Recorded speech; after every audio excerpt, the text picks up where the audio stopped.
C'est parti pour le 15 page 241. Alors j'espère que vous avez réussi parce qu'il ressemblait beaucoup à l'exercice 14 qu'on a déjà corrigé ensemble.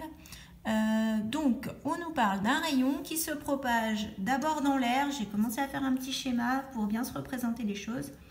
Donc d'ailleurs je vous conseille à chaque fois que vous avez un exercice d'essayer de faire un schéma pour bien comprendre les données. Donc on nous parle d'un rayon qui se propage dans l'air. Donc il va arriver par ici, mais on ne sait pas avec quel angle, à la surface de l'eau. Donc nos deux milieux, c'est bien pour le milieu 1 l'air et ensuite l'eau. Donc le rayon est d'abord dans l'air et ensuite dans l'eau. Il va se réfracter à la surface de l'eau avec un angle de 45 degrés. Autrement dit, ça veut dire qu'on a un angle de 45 degrés ici. Je vais d'ailleurs le dessiner. C'est l'angle réfracté qui fait 45 degrés. Donc un angle par rapport à la normale. Donc par rapport à la normale, hop, je vais me mettre à 45 degrés. Ici.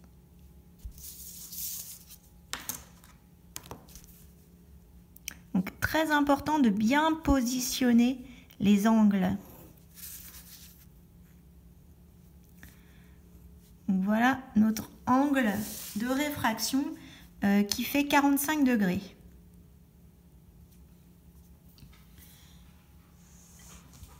Et en première question, on nous demande d'essayer de trouver la valeur de l'angle d'incidence qui va être de ce côté-là.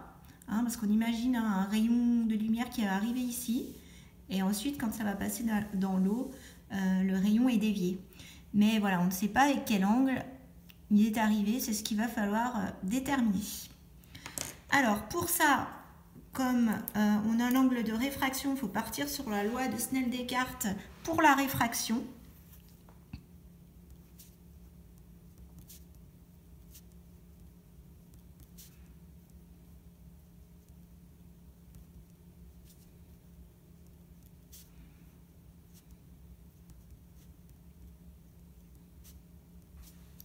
Et la loi de Snell-Descartes pour la réfraction, normalement, vous devez commencer à la connaître.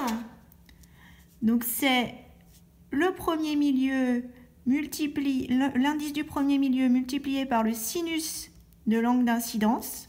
Le premier milieu, N1, c'est l'air. J'espère que vous aviez vu que dans les données, tout en haut de la page, on vous indiquait l'indice de réfraction de l'air et l'indice de réfraction de l'eau.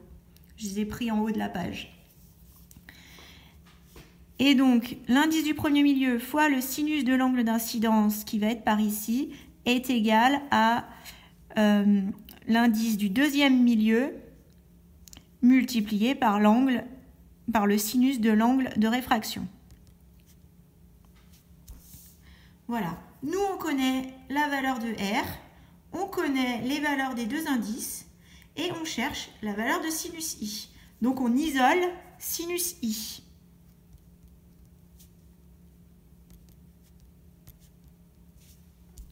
Alors, qu'est-ce que ça va donner? Bien, on passe le N1 de l'autre côté. On avait une multiplication ici. Donc quand on va le passer de l'autre côté, ça va devenir une division. J'ai N2 fois sinus R divisé par N1. Voilà, et puis maintenant, il nous suffit de faire l'application numérique. Alors, pour l'application numérique, N2, on était sur 1,33 fois le sinus de 45 degrés divisé par l'indice du premier milieu, N1, qui était de 1. Voilà, on tape tout ça sur sa calculette en vérifiant bien que les angles sont bien en degrés et on trouve environ 0,940. Attention, ça c'est pas la valeur de l'angle, c'est la valeur du sinus de l'angle. Après, pour trouver la valeur de l'angle, il va falloir prendre la fonction inverse du sinus. Donc, I va être égal à la fonction inverse du sinus de 0,940. On prend notre valeur et on fait fonction inverse du sinus. J'espère que vous avez trouvé la touche sur votre calculatrice. Normalement, pour moi, c'est la même touche que le sinus, mais simplement avant, il faut que je fasse Shift ou seconde. Voilà, et en faisant ce calcul, on trouve environ 70 degrés. Voilà, donc l'angle d'incidence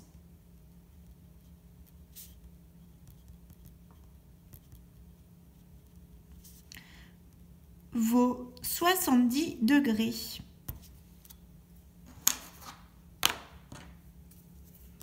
Voilà pour notre résultat. Alors grâce à ça, on peut, au fur et à mesure qu'on trouve des valeurs, représenter ces valeurs sur le schéma. Donc pour notre angle d'incidence, je prends le rapporteur et je vais faire un angle de 70 degrés par rapport à la normale. Donc on place toujours son rapporteur sur la normale pour bien pouvoir tracer l'angle par rapport à la normale. Voilà, et puis donc 70 degrés, ça m'amène par ici.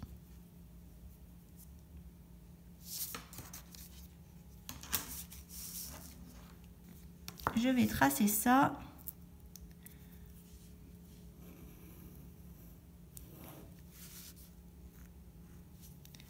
Voilà, angle d'incidence I égale 70 degrés. Alors, on a nos deux angles. Ensuite, question B, déterminer la valeur de l'angle de réflexion. Alors, pour l'angle de réflexion, est-ce que vous vous rappelez ce qui se passe? Comment est réfléchie la lumière? C'est comme au billard, il va falloir bien viser. Et en fait, au billard, si vous avez déjà joué, vous avez remarqué qu'on a l'angle d'incidence qui est égal à l'angle de réflexion. Bon, sauf si on fait un effet avec la bille. Mais voilà. Oui. Donc, question B. Cette fois-ci, puisqu'on nous parle de la réflexion, on va utiliser la loi de Snell-Descartes pour la réflexion cette fois-ci.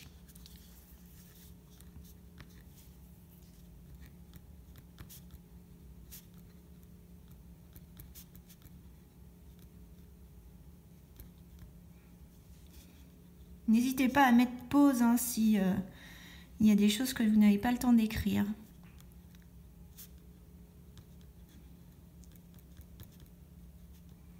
Loi de Snell-Descartes pour la réflexion, elle dit que l'angle d'incidence est égal à l'angle de réflexion qu'on note I'. Donc,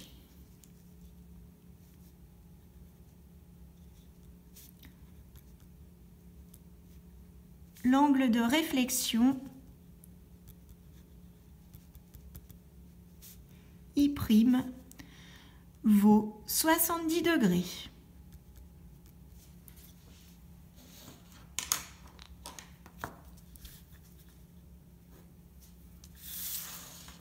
Et je vais pouvoir le représenter. C'est justement en question C, on nous demandait de schématiser la situation. Donc le fait de l'avoir fait au fur et à mesure, voilà, ça répond complètement à la question C.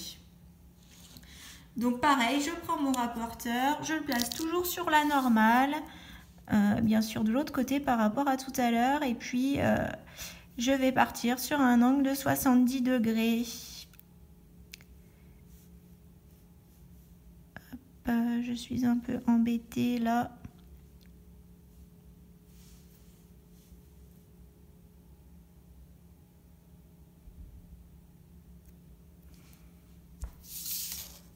Ah mince, je ne l'ai pas fait du bon côté. Vous voyez que je me trompe moi-même. C'était ici. Il faut bien que mes deux angles soient symétriques.